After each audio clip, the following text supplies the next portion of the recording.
बंदम गुरुपद पदुमे परागा। बंदम गुरुपद पदुमे परागा। सुरुचि सुबास सरिसय अनुरागा। बंदम गुरुपद पदुमे परागा। सुरुचि सुबास सरिसय अनुरागा। अमीय मोरी माय चूरन चारु। अमीय मोरी मय चूरन चारु। असमन सकल भव रुज परिवारु। अमीय मोरी मय चूरन चारु। असुमन सकल भव रुज परिवारु। बंदम गुरुपद पदुमे परागा। नमस्कार। दिव्य ज्योतिष परामर्श केंद्र में आप सभी लोगों का हृदय से स्वागत है। प्रिय मित्रों, सबसे पहले सकुशल रहते हुए आप सभी लोगों के कुशलता की कामना करते हैं और भगवान भोलेनाथ से प्रार्थना करते हैं कि आप सभी लोग अपने जीवन में सकुशल रहें। आपके जीवन में चल रही आने वाली जो भी समस्याएं, परेशानियां, बाधाएं, रोग, रिपु, ऋण इत्यादि हैं, सबका शमन हो। आप सभी लोगों के जीवन में सुख, समृद्धि, खुशहाली आए तथा सफलता का मार्ग प्रशस्त हो। इन्हीं शुभकामनाओं के साथ अपनी चर्चा को आगे बढ़ाते हैं। प्रिय मित्रों, आज हम मेष लग्न के विभिन्न भावों में सूर्य का क्या फलादेश होता है, मेष लग्न के विभिन्न भावों में बैठ करके सूर्य क्या फल प्रदान करते हैं, इसके संदर्भ में आपसे चर्चा करेंगे। इससे पहले कि हम अपने चर्चाओं के क्रम को आगे बढ़ाएं, हमारा आप सभी लोगों से एक छोटा सा निवेदन है कि यदि आप सभी लोग अभी तक हमारे चैनल, यूट्यूब चैनल दिव्य ज्योतिष परामर्श केंद्र को सब्सक्राइब नहीं किए हैं, तो आप सभी लोग हमारे यूट्यूब चैनल दिव्य ज्योतिष परामर्श केंद्र को सब्सक्राइब कर लें। बेल आइकॉन का बटन भी दबा दें। साथ में हमारे यूट्यूब चैनल में जाने के बाद, सब्सक्राइब करने के बाद, आपको वहां पर बहुत सारे ऐसे वीडियोस मिलेंगे जो आपके लिए बहुत ही लाभदायक हैं। उम्मीद करते हैं कि आप उन सभी वीडियोस को देखेंगे, लाइक, कमेंट और शेयर भी करेंगे, ताकि आपके साथ साथ वो सभी लोग सुखी एवं संपन्न हो सकें जिनके जीवन में नाना प्रकार की समस्याओं ने उन्हें घेर रखा हुआ है, या फिर वो लोग जो सुखी और संपन्न जीवन व्यतीत कर रहे हैं, उनके लिए भी परम आवश्यक है कि अपने चैनल पर जो भी हमने बातें बताई हैं, उन बातों का अक्षरशः अनुसरण करें, पालन करें, ताकि भविष्य में उनको कभी भी किसी कठिन स्थिति परिस्थिति का सामना ना करना पड़े, उनका जीवन सदैव सुखी एवं संपन्न बना रहे। मित्रों, आइए अविलंब आपका ज़्यादा समय ना लेते हुए अपने चर्चा पर आते हैं, अपने मूल विषय पर आते हैं।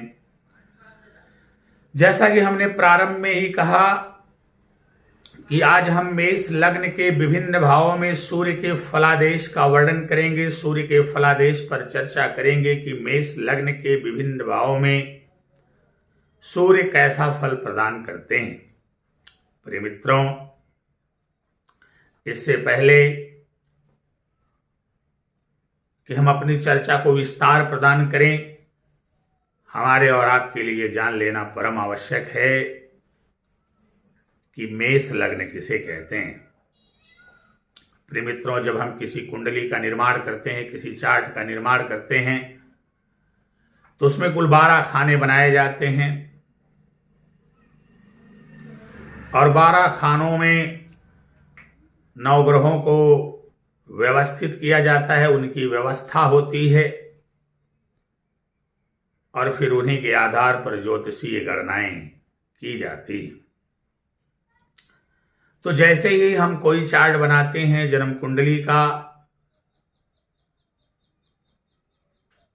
तो उसका जो प्रथम भाव होता है उसे लग्न कहते हैं और उसमें जो पड़ी हुई राशि होती है उसी के आधार पर लग्न का निर्धारण किया जाता है और उस राशि के स्वामी के आधार पर लग्नेश का निर्धारण किया जाता है। तो यदि आपके पास कोई ऐसी कुंडली है या कोई ऐसा चार्ट है या आपकी स्वयं की कुंडली है या आपके किसी प्रियजन या मित्रजन की कुंडली है और उसके प्रथम भाव में अर्थात लग्न में ही राशियों के क्रम की पहली राशि अर्थात मेष राशि है, तात्पर्य हुआ कि जन्म कुंडली के प्रथम भाव में यदि 1 नंबर लिखा हुआ है तो ये मान करके चलिए कि आपकी जो कुंडली है वो मेष लग्न की है। तो जैसे कि इसके पहले हमने संक्षिप्त चर्चा परिचर्चा के दौरान बताया था कि किसी भी कुंडली में कोई एक ग्रह ऐसा होता है जिसके ऊपर कुंडली का समस्त दारोमदार होता है, पूर्ण जिम्मेदारी होती है और कभी कभी तो लग्नेश को लेकर के भी चलने का वो कार्य करता है। तो मैंने उस चर्चा के दौरान आपसे कहा था कि मेष लगन में प्रबल राजयोग कारक जो ग्रह होता है वो सूर्य होता है। प्रिय मित्रों, इसके अलावा फिर हमने चर्चा में मेष लग्न की चर्चा को जब थोड़ा सा विस्तार दिया तो उस विस्तार में हमने मेष राशि के स्वभाव और मेष लग्न के जातकों के व्यक्तित्व के संदर्भ में भी संक्षिप्त में चर्चा किया हुआ है। और फिर विस्तार में हमने मेष लग्न में हमें कौन सा रत्न धारण करना है या फिर हमें कौन सा उपाय करना है, इसकी भी संपूर्ण विवेचना हमने अपने उस वीडियो में किया है। यदि आप मेष लग्न के हैं, आपके सगे संबंधियों में कोई भी यदि मेष लग्न से है तो हमारी YouTube चैनल को सब्सक्राइब करके जा करके वहां पर वीडियो को देख सकता है जो हमने मेष लग्न के संदर्भ में बताए हैं और लाभ प्राप्त कर सकता है। प्रिय मित्रों, एक बात का तो हम यहां पर दावा करते हैं और पूर्ण गारंटी भी देते हैं कि जो वीडियोस हमने बना करके अपने चैनल पर डाले हुए हैं, यदि आपने उसमें बताई गई बातों का अक्षरशः पालन कर लिया तो ये तय मान करके चलिए कि आपके जीवन में चल रही है आने वाली जो भी समस्याएं, परेशानियां, बाधाएं, रोग, ऋण इत्यादि हैं, सब नष्ट होंगे। आपके जीवन में सुख, समृद्धि एवं खुशहाली आएगी।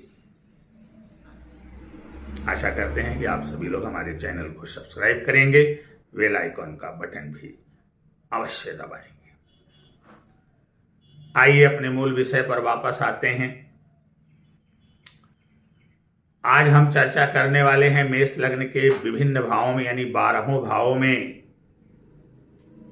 सूर्य उपस्थित होकर के किस प्रकार का फल देते हैं। इससे पहले कि हम सूर्य के फलादेश का वर्णन करें, आइए थोड़ा समझ लेते हैं सूर्य क्या है।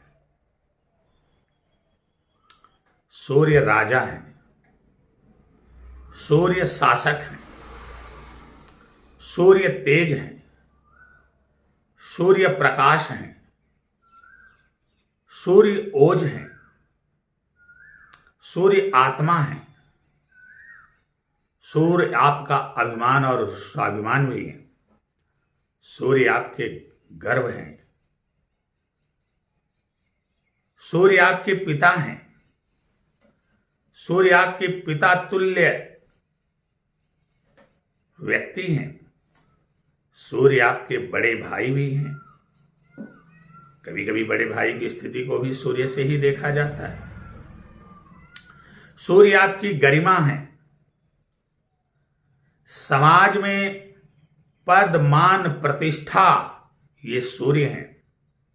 सूर्य सरकार हैं, सूर्य आपके सम्मान और स्वाभिमान हैं, सूर्य आपके तेज हैं, सूर्य अग्नि हैं, सूर्य अहंकार भी हैं। अब ऐसे सूर्य जो बड़े ही तेजस्वी, ओजस्वी और प्रभावशाली हैं, यदि आपकी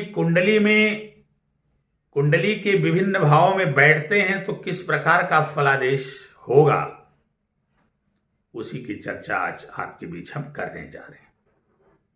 तो आइए चर्चा को शुरू करते हैं कि यदि सूर्य मेष लग्न की कुंडली के प्रथम भाव में ही स्थित हो जाएं, तो हमें किस प्रकार का फल प्रदान करें।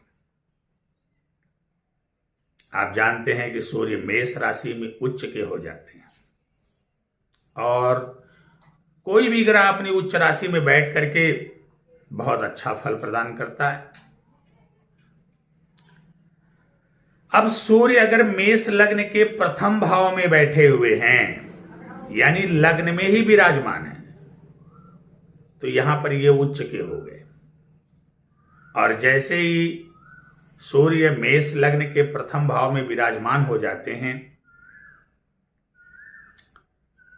तो ऐसे व्यक्ति का जो व्यक्तित्व होता है उसमें चमक आ जाती है, उसमें निखार आ जाता है, उसमें स्वाभिमान आ जाता है, उसमें राजसी गुण आ जाता है, थोड़ा सा अहंकार भी आ जाता है, एको अहम द्वितीयो नास्ति की भावना भी आ जाती है। ऐसा व्यक्ति बड़ा ही तेजस्वी हो जाता है, बहुत ही प्रतिभाशाली हो जाता है, उसकी आत्मा बहुत ही सुदृढ़, मजबूत और पवित्र हो जाती है, उसके विचारों में दृढ़ता आ जाती है, उसका व्यक्तित्व बहुत ही चमकदार हो जाता है, उसकी मानसिक क्षमता बहुत ही तीव्र हो जाती है, उसका दिमाग बहुत तेजी से काम करता है। लग्न में बैठा हुआ सूर्य व्यक्ति को लंबा बनाता है,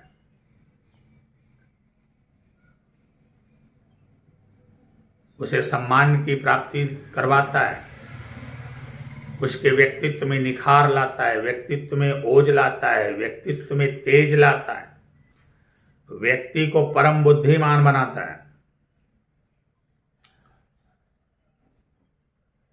तो लग्न में बैठा हुआ, मेष लग्न की कुंडली के लग्न में बैठा हुआ जो सूर्य है, निसंदेह वह बहुत अच्छा फल प्रदान करता है।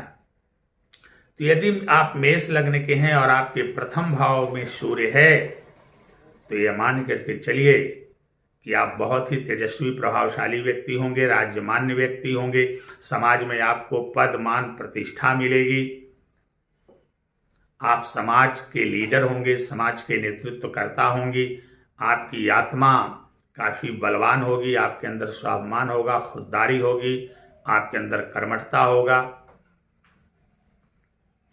परंतु स्वभाव में थोड़ी सी उग्रता भी होगी, स्वभाव में थोड़ी सी कठोरता भी होगी।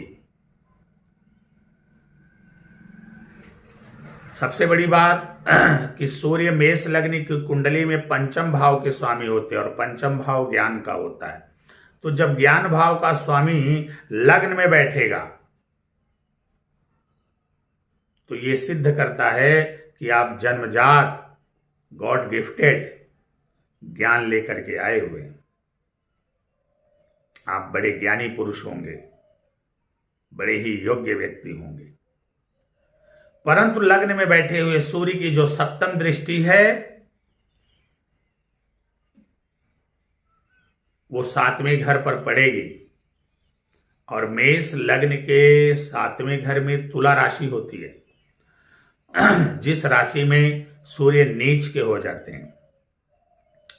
यानी जो आपका सप्तम भाव है, जहां से विवाह देखा जाता है, पत्नी को देखा जाता है, पार्टनरशिप को देखा जाता है, सहयोगियों को देखा जाता है, अब वहां पर सूर्य की नीच दृष्टि पड़ रही है।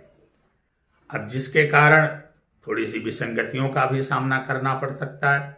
हो सकता है आपकी पत्नी के साथ आपका जो तारतम्य हो वो ना बैठ पाए, आपके अहंकार और स्वाभिमान के चलते हो सकता है पत्नी को असहजता महसूस हो। ये भी हो सकता है कि पत्नी को कोई बीमारी हो जाए, पत्नी बीमार रहे। आपके अहंकार के चलते आपके जो पार्टनर हैं, जो सहयोगी हैं, उनसे भी आपके संबंध उतने मधुर नहीं हो पाएंगे जितना कि होना चाहिए। तो यदि आप मेष लग्न के हैं और पंचमेश सूर्य आपके लग्न में ही विराजमान है तो आपके लिए बहुत अच्छी बात है। लेकिन वहीं पर थोड़ा सा ध्यान भी देना है कि अपने सहयोगियों और विशेष रूप से पत्नी के साथ आपका जो व्यवहार हो वो थोड़ा विनम्रता पूर्वक होना चाहिए, कठोरता का व्यवहार नहीं होना चाहिए। तो थोड़ा सा सुलझे हुए व्यक्तित्व का प्रदर्शन करना चाहिए, अपने ऊपर थोड़ा सा नियंत्रण रखना चाहिए। एको अहम द्वितीयो नास्ति की भावना का आपको परित्याग करना चाहिए। आइए बात करते हैं कि मेष लग्न की कुंडली में द्वितीय भाव में स्थित होकर के सूर्य क्या फल प्रदान करेंगे। तो जब मेष लग्न की बात करते हैं और दूसरे घर में सूर्य के फलादेश की चर्चा करते हैं तो मेष लग्न की कुंडली में जो दूसरा घर होता है उसमें वृषभ राशि होती है, जो कि शुक्र की राशि है। अब ये शत्रु राशिस्थ हो जाएंगे। मेष लग्न के द्वितीय भाव में सूर्य शत्रु की राशि में हो जाने के कारण अब द्वितीय भाव में क्या होता है, कुटुंब होता है, आपकी वाणी होती है, आपका धन होता है। ये 3 महत्वपूर्ण बातें हैं जो द्वितीय भाव से देखी जाती है। तो चूंकि मेष लग्न के द्वितीय भाव में जब सूर्य आएंगे और शत्रु राशिस्थ होंगे तो थोड़ा कुटुंबजनों के प्रति आपका जो व्यवहार होगा वो कठोर हो जाएगा, आपकी वाणी में भी कठोरता आ जाएगी, धन संचय में परेशानी होने लगेगी, आप ठीक तरीके से धन का संचय नहीं कर पाएंगे। लेकिन वही पंचमेश ज्ञान भाव के मालिक सूर्य हैं और आपकी वाणी पर स्थित हैं, तो आपकी वाणी बड़ी कुशाग्र होगी, आप बड़ी ही तर्कपूर्ण और ज्ञानपूर्ण बातें करेंगे, आपकी वाणी में ओज होगा, प्रभाव होगा, तेज होगा।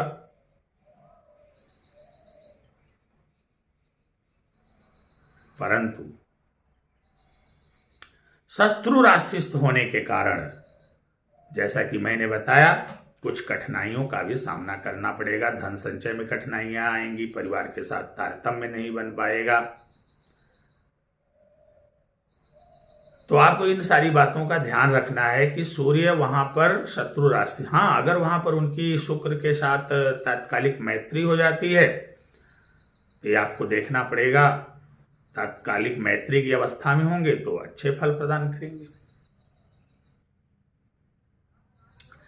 अब द्वितीय भाव में बैठे हुए सूर्य की जो दृष्टि पड़ेगी, सूर्य के पास एक ही दृष्टि है, 7वीं दृष्टि, और वो 7वीं दृष्टि से आपके अष्टम भाव को देखेंगे। तो द्वितीय भाव में बैठे हुए सूर्य जब अपने 7वीं दृष्टि से अष्टम भाव को देखेंगे तो आप देखेंगे अष्टम भाव से क्या देखा जाता है। अष्टम भाव से आकस्मिक धन की प्राप्ति देखी जाती है, गुप्त ज्ञान को देखा जाता है, मृत्यु को देखा जाता है, गड़े हुए खजाने को देखा जाता है। बहुत सारी चीजें हैं जो अष्टम भाव से देखा जाता है। अब अष्टम भाव में वृश्चिक राशि आएगी जो सूर्य के परम मित्र मंगल की राशि है। तो द्वितीय भाव में बैठे हुए सूर्य की सप्तम दृष्टि अष्टम भाव पर मित्र राशि की पड़ने के कारण अब यहां पर सूर्य आपको अच्छे फल देंगे। आपकी आयु में वृद्धि करेंगे, आपके गुप्त ज्ञान में वृद्धि करेंगे, आपको आकस्मिक धन लाभ की भी प्राप्ति कराएंगे। आइए बात करते हैं कि कुंडली के तृतीय भाव में बैठ करके सूर्य किस प्रकार का फल प्रदान करेंगे।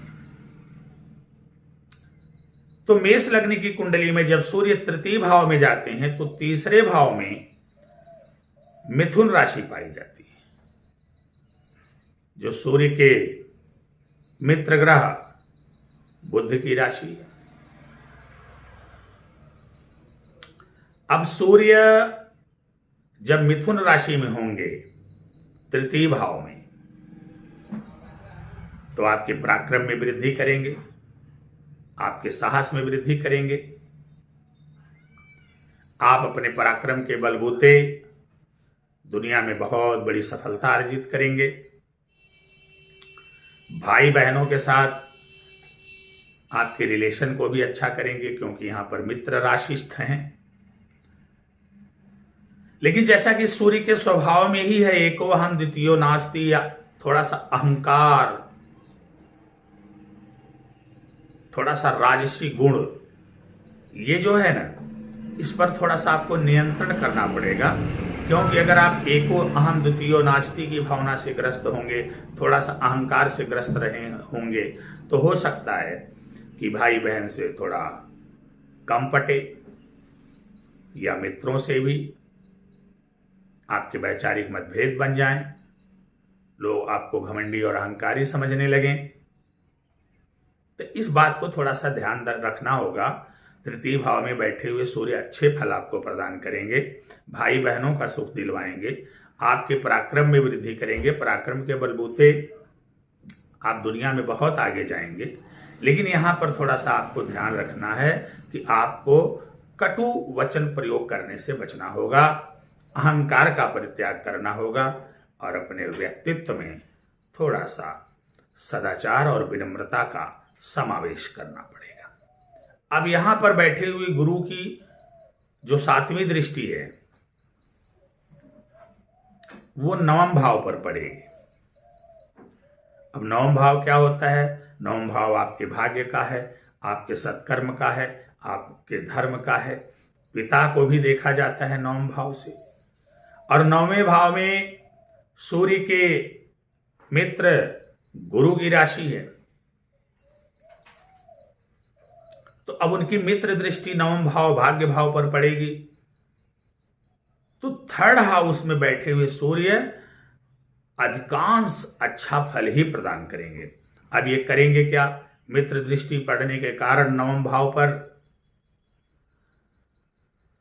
आपके भाग्य में वृद्धि कराएंगे, आपको धर्म सत्कर्म से जोड़ेंगे, आप धर्मात्मा बनेंगे, धर्म और सत्कर्म के कार्यों में बढ़ चढ़कर हिस्सा लेंगे, दान पुण्य के कार्यों में भी आप बढ़ चढ़ करके हिस्सा लेंगे, आपके पिता के सुख में वृद्धि कराएंगे, पिता के साथ आपके संबंध भी मधुर होंगे, आपको धर्म और सत्कर्म से जोड़ेंगे। तो इस प्रकार से देखा जाए तो मेष लग्न की कुंडली के 3रे भाव में स्थित सूर्य आपको अधिकांशता अच्छे फल ही प्रदान करते हैं। आइए बात करते हैं 4th भाव की। 4th भाव भूमि, भवन, वाहन इत्यादि का होता है, सुखों का होता है। अब यहां पर चौथे भाव में कर्क राशि है, सूर्य के मित्र चंद्रमा की राशि है, तो अपने मित्र की राशि में होने के कारण अब यहां पर सूर्य आपको अच्छा फल प्रदान करेंगे, सुख सुविधाओं में वृद्धि करेंगे, आभूषणवाद से आपको संपन्न करेंगे, भूमि, भवन, वाहन का संपूर्ण सुख मिलेगा। आपका भूमि, भवन, वाहन बहुत ही चमकदार और बहुत ही सुंदर होगा। माता के भी सुख में वृद्धि कराएंगे। तो इस प्रकार से चौथे भाव में बैठ करके सूर्य आपको बहुत अच्छा रिजल्ट करने जा रहे हैं। आपको भूमि, भवन, माता इत्यादि का सुख मिलेगा और आभूषणों से आप परिपूर्ण रहेंगे, इसमें कोई संदेह नहीं। परंतु चौथे भाव में बैठे हुए सूर्य की दृष्टि दशम भाव पर पड़ेगी और दशम भाव में शनि की मकर राशि है, तो शत्रु राशि पर दृष्टि पड़ेगी। अब दशम भाव से क्या देखते हैं? दशम भाव से आपके कर्म को देखा जाता है, आपके व्यवसाय को देखा जाता है, आपके पिता को भी देखा जाता है। तो चूंकि दशम भाव पर सूर्य की शत्रु दृष्टि पड़ेगी, फलतः आपको अपने कामकाज में थोड़ी कठिनाइयों का सामना करना पड़ सकता है, नौकरी में थोड़ी दिक्कतों का सामना करना पड़ सकता है। हो सकता है उच्च अधिकारियों का सहयोग आपको अच्छे से प्राप्त ना हो, पिता के साथ भी कुछ मतभेद की स्थितियां बनती हुई दिखाई पड़ सकती हैं। तो इस प्रकार से आप देख रहे हैं चौथे भाव में सूर्य बैठ करके चौथे भाव का फल जो है भूमि, भवन, आभूषण इत्यादि लग्जरियस सारी सुविधाएं दिलवा तो रहे हैं, परंतु दसवें भाव कर्म भाव पर उनकी शत्रु दृष्टि पड़ने के कारण थोड़ा सा कर्म में आपको उतार चढ़ाव देखने को मिलेगा, नौकरी व्यवसाय इत्यादि में उतार चढ़ाव देखने को मिलेगा और पिता के साथ कुछ मतभेद होते हुए दिखाई पड़ सकते हैं, वो बीमार भी दिखाई पड़ सकते हैं। आइए बात करते हैं पंचम भाव में। यदि सूर्य आपकी जन्म कुंडली के पंचम भाव में है तो आपको कैसा फल प्रदान करेगा? कुंडली का पांचवा घर जो होता है सूर्य का अपना ही घर होता है, तो पहली बात तो अपने ही घर में हो गए। और चूंकि मेष लग्न की कुंडली है इसलिए वहां पर 5 नंबर है, तो सिंह राशि है, तो अपनी राशि में भी स्थित हो गए। अब पंचमेश सूर्य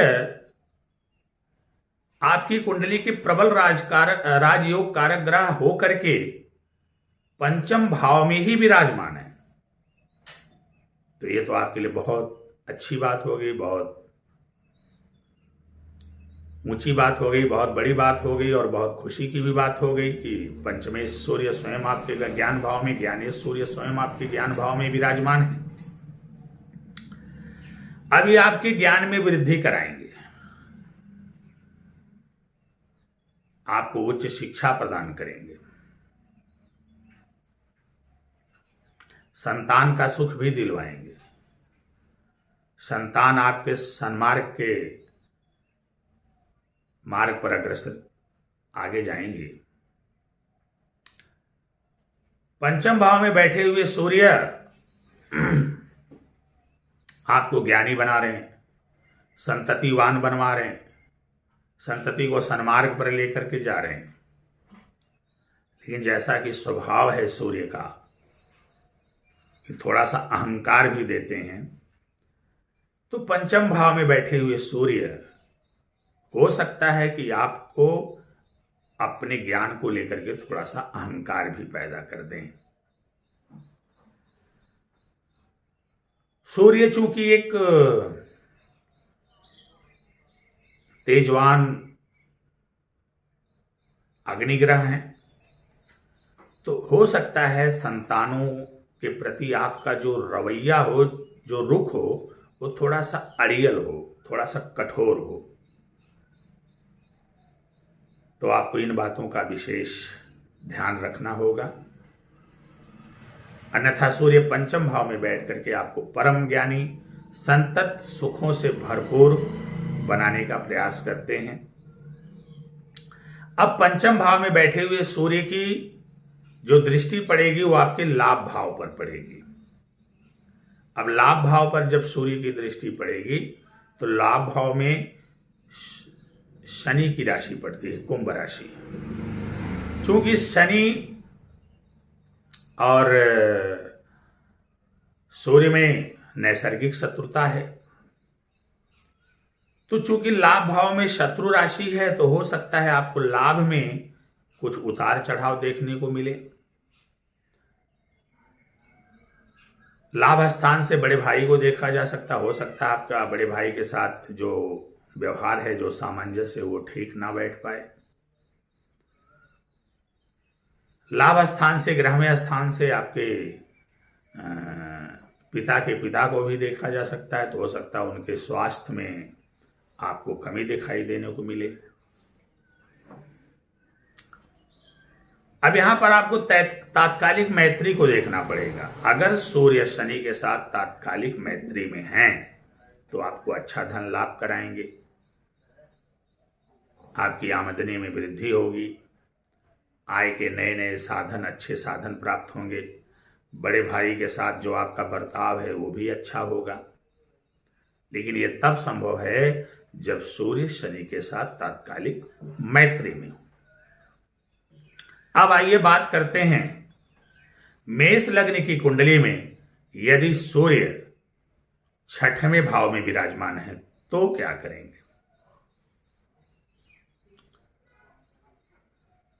यदि आप विद्यार्थी हैं तो आपके लिए बहुत अच्छी स्थिति है। सूर्य का छठवें भाव में जाना आपके लिए बहुत अच्छा माना जाएगा, क्योंकि वहां पर कन्या राशि होती है, बुध की राशि, और सूर्य बुध आपस में मिलकर के बुधादित्य राजयोग का भी निर्माण कर देते हैं। अब छठवां भाव जो होता है वो रोग, रिपु, ऋण इत्यादि का होता है, प्रतियोगिताओं का भी होता है, कंपटीशंस का भी होता है। छठवें भाव के आधार पर ही ये निर्धारित किया जाता है कि आप किस प्रकार का बिजनेस करेंगे या किस प्रकार का जॉब करेंगे। सूर्य सरकारी नौकरी के, जॉब के कारक ग्रह हैं, और छठवें भाव में मित्र राशिस्थ होकर के बैठे हुए हैं, बुध की राशि में बैठे हुए हैं। इसलिए यहां पर बैठे हुए सूर्य आपको बहुत ही अच्छा फल देने जा रहे हैं। रोग, रिपु, ऋण इत्यादि से आपको मुक्ति दिलाएंगे। आपको सरकारी नौकरी भी दिलवाएंगे। प्रतियोगिताओं, कंपटीशंस इत्यादि में आपको जबरदस्त लाभ मिलेगा। आपको उच्च पद पर आसीन करेंगे। हालांकि कभी कभी ये देखने में आ सकता है, क्योंकि रोग, रिपु, ऋण का भाव है, प्रतिस्पर्धा का भाव है, तो जीवन में ये समस्याएं तो आएंगी ही आएंगी। रोग भी, रिपु भी, ऋण भी और प्रतिस्पर्धा भी, ये आएंगी समस्याएं। लेकिन ये समस्याएं जितनी तेजी से आएंगी उतनी तेजी से ही उनका निवारण भी हो जाएगा, क्योंकि सूर्य योग कारक ग्रह होकर के आपके पंचमेश होकर के खष्ठ स्थान में विराजमान है। तो छठवें घर में बैठे हुए सूर्य रोग, रिपु, ऋण इत्यादि से मुक्ति भी दिलाते हैं, साथ ही साथ आपको प्रतियोगिताओं में सफलता भी प्रदान करते हैं, आपको उच्च पद पर आसीन करते हैं, सरकार से लोन इत्यादि, कर्ज इत्यादि लेकर के आपसे बहुत अच्छा उच्च कोटि का व्यापार भी करवाते हैं। तो ये तो रही छठवें भाव में स्थित सूर्य की स्थिति, उनका फलादेश। अब छठवें भाव में बैठे हुए सूर्य की जो दृष्टि पड़ेगी वो 12वें भाव पर पड़ेगी, यानी व्यय भाव पर। तो जब व्यय भाव पर इनकी दृष्टि पड़ेगी तो चूंकि सूर्य एक राजसी ग्रह हैं, सूर्य राजा हैं, इसलिए ये आपके खर्च में वृद्धि कराएंगे। आप राजसी शानो शौकत पर अपना खर्च करेंगे।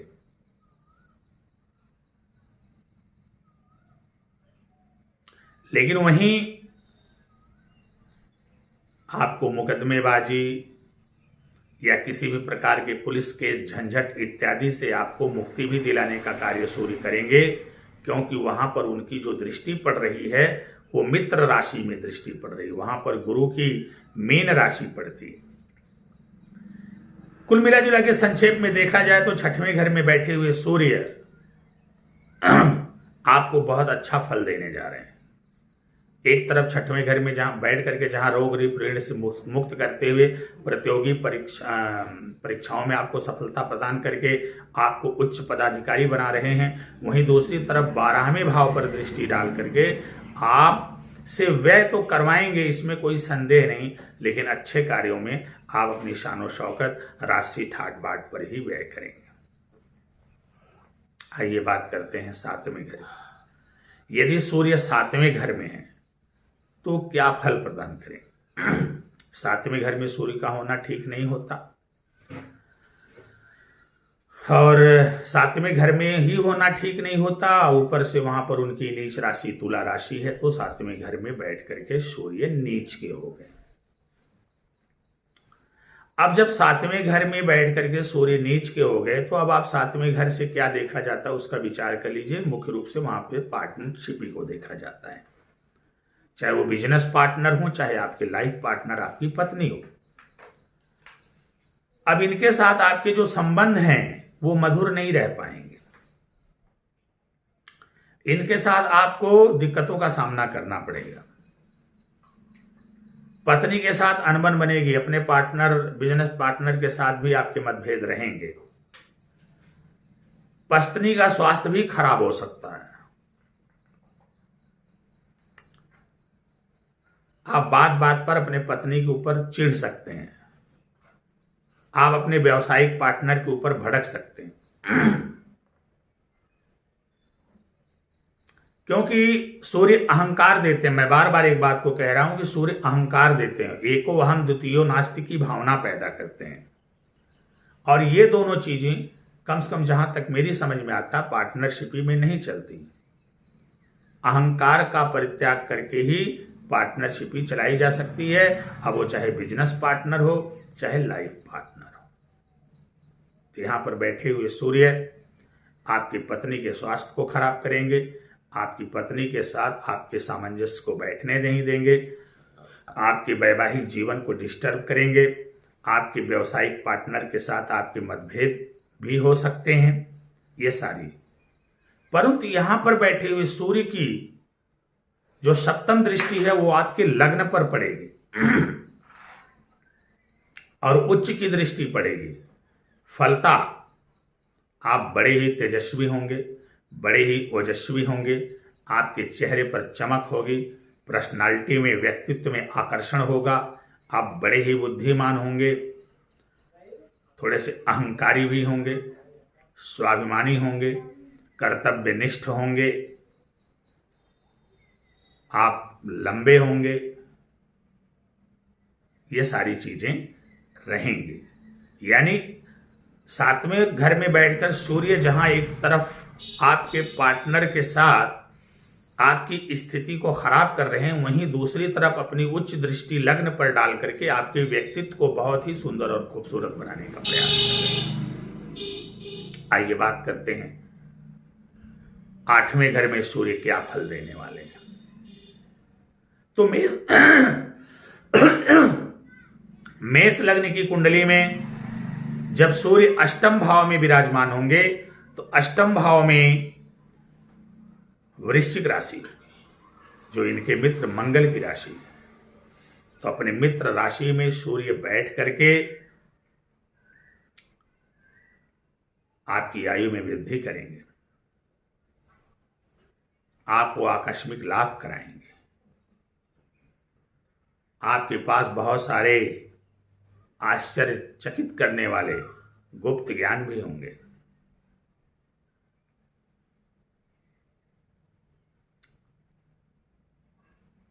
थोड़ी सी आप सरदर्द की समस्या से पीड़ित हो सकते हैं। आपके पिता का स्वास्थ्य थोड़ा सा खराब रह सकता है।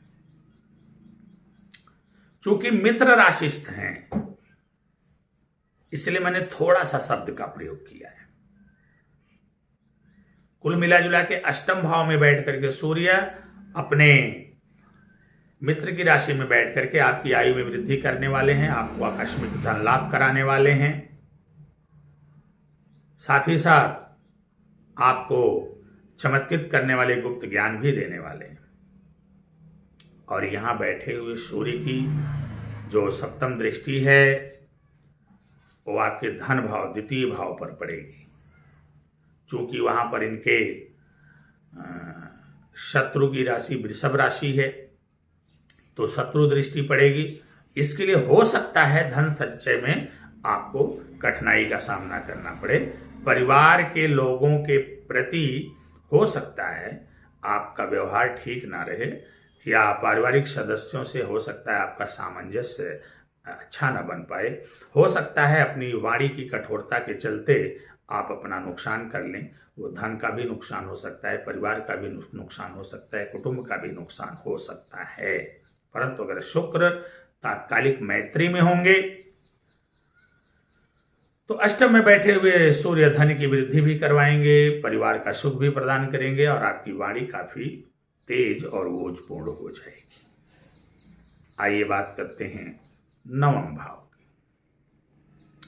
अब नवम भाव भाग्य भाव का है, यहां से पिता को भी देखा जाता है।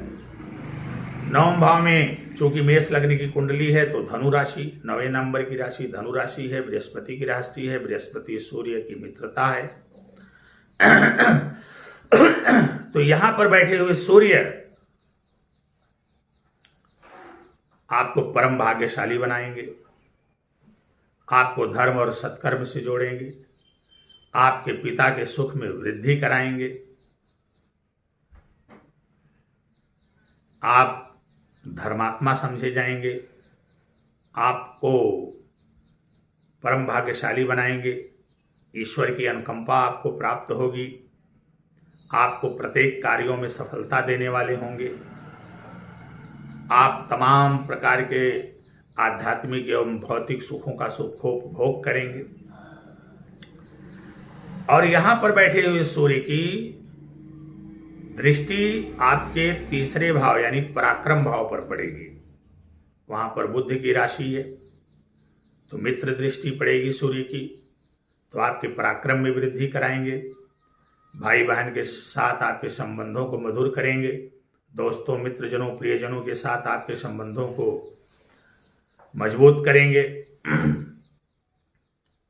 कुल मिला जुला करके नवम भाव में बैठे हुए सूर्य हर तरह से आपके लिए बहुत ही शुभ एवं प्रबल राजयोग कारक ग्रह बनेंगे, जो आपको हर तरह का सुख दिलाने का कार्य करेंगे।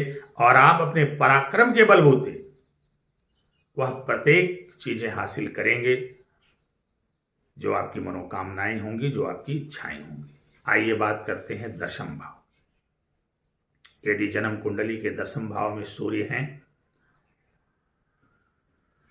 तो दशम भाव में बैठे हुए सूर्य चूंकि वहां पर शनि की मकर राशि है तो शत्रु राशि में बैठ जाए। अब शत्रु राशिस्थ होने के कारण अब दशम भाव कर्म का भाव है, पिता को भी वहां से देखा जाता है, तो आपके कर्म में आपको उतार चढ़ाव देखने को मिल सकता है। आपको यदि कोई सरकारी नौकरी कर रहे हैं तो उनमें जो है समस्याओं का भी सामना करना पड़ सकता है, उतार चढ़ाव देखने पड़ सकते हैं। हो सकता है आपको सरकारी अधिकारियों के कोप का भाजन भी बनना पड़े। पिता के सुख में भी आपको कमी दिखाई दे सकती है, पिता के साथ आपके मतभेद भी हो सकते हैं। परंतु दशम भाव में बैठे हुए सूर्य की जो दृष्टि है वो चतुर्थ भाव पर पड़ेगी। वहां पर कर्क राशि है, चंद्रमा की राशि मित्र राशि है, तो चतुर्थ भाव पर मित्र दृष्टि पड़ने के कारण सूर्य सुख सुविधा, भूमि भवन इत्यादि में वृद्धि करेंगे, माता के सुख में वृद्धि करेंगे, माता की आयु में वृद्धि करेंगे, आपको भूमि भवन वाहन आभूषण इत्यादि का संपूर्ण सुख प्रदान करेंगे दशम भाव में बैठे हुए सूर्य। परंतु दशम भाव में बैठ करके आपको थोड़ा सा असंगतियों विसंगतियों का सामना करवाएंगे। नौकरी में उतार चढ़ाव, ट्रांसफर और पिता के साथ मतभेद, उच्च अधिकारियों से असहयोग और प्रमोशन की अपेक्षा डिमोशन देखने को मिल सकता है। परंतु यदि शनि के साथ तात्कालिक मैत्री में होंगे तो फिर आपको अच्छे परिणाम भी देखने को मिलेंगे।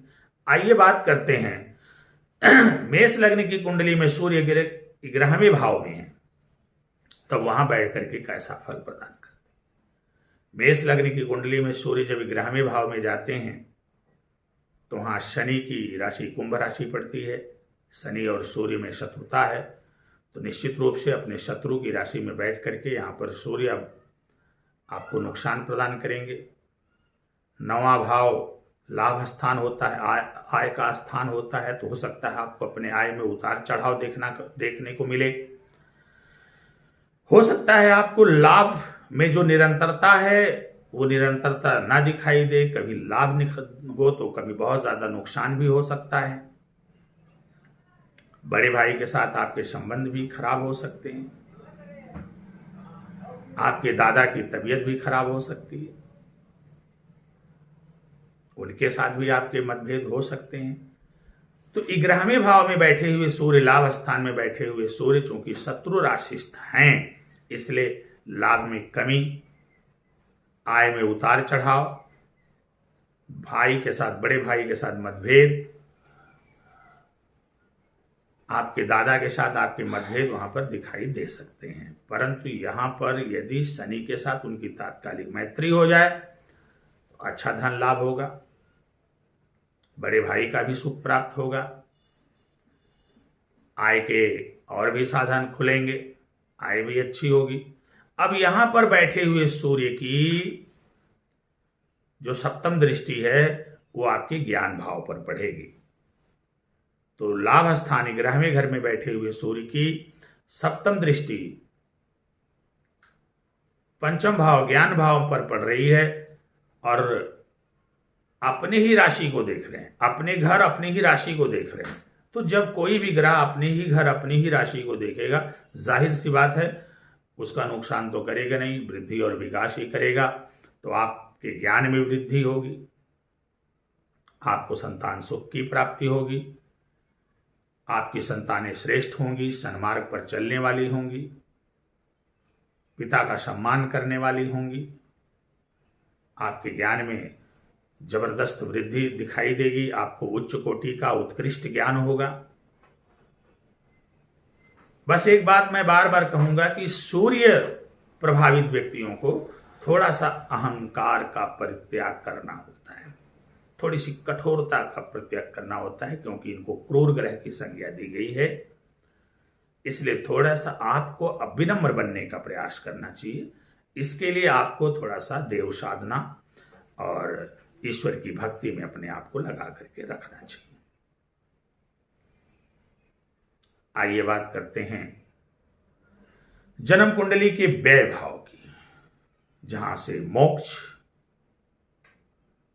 विदेश यात्रा और व्यय देखा जाता है। तो जब जन्म कुंडली के 12वें भाव में सूर्य जाएंगे तो 12वें भाव में गुरु की राशि मीन राशि होती है, जो शत्रु की जो सूर्य की मित्र राशि है। तो 12वें भाव में व्यय भाव में भले ही सूर्य विराजमान हैं, चूंकि मित्र राशि में है, इसलिए यहां पर ये आपको अच्छे फल प्रदान करेंगे। व्यय तो कराएंगे, इसमें कोई दो राय नहीं, लेकिन अच्छे कार्यों में व्यय कराएंगे।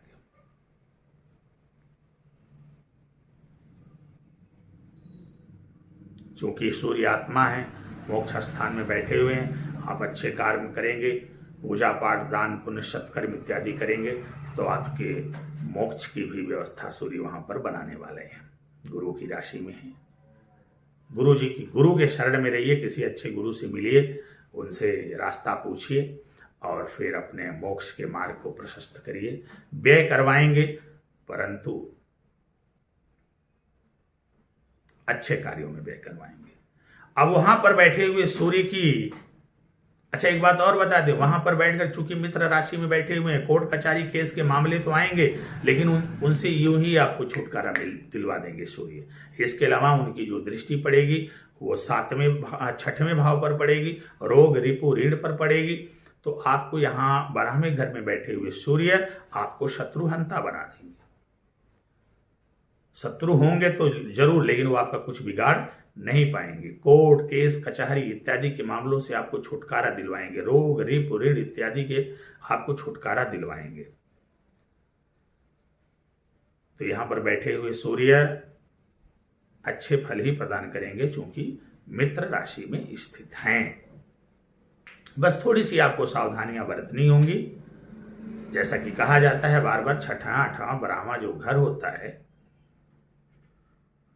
उन्हें बुरे भाव की संज्ञा दी गई है। तो जब इन सभी ग्रहों में सूर्य, इन सभी घरों में सूर्य आपको बैठे हुए दिखाई दें तो आपको थोड़ा दान पुण्य सत्कर्म इत्यादि से अपने आप को जोड़ लेना चाहिए। किसी गुरु की शरण में चले जाना चाहिए, किसी अच्छे ज्योतिषी से संपर्क कर लेना चाहिए और फिर सूर्य का जप दान पूजा पाठ आपको शुरू कर देना चाहिए। यदि जप दान पूजा पाठ आदि आप शुरू करेंगे तो निश्चित रूप से सूर्य का सकारात्मक और अच्छा फल आपको मिलेगा। प्रिय मित्रों, तो इस प्रकार हमने आपको बता दिया कि मेष लग्न की कुंडली के 12वें भाव में सूर्य किस प्रकार का फल प्रदान करते हैं। निश्चित रूप से अब आप समझ गए होंगे। अगली चर्चा जो हमारी होगी, अब हम चर्चा करेंगे मेष लग्न में चंद्रमा कैसा फल प्रदान करते हैं। आज के लिए बस इतना ही, फिर मिलेंगे। नमस्कार। भगवान भोलेनाथ आप पर अपनी कृपा बनाए रखें।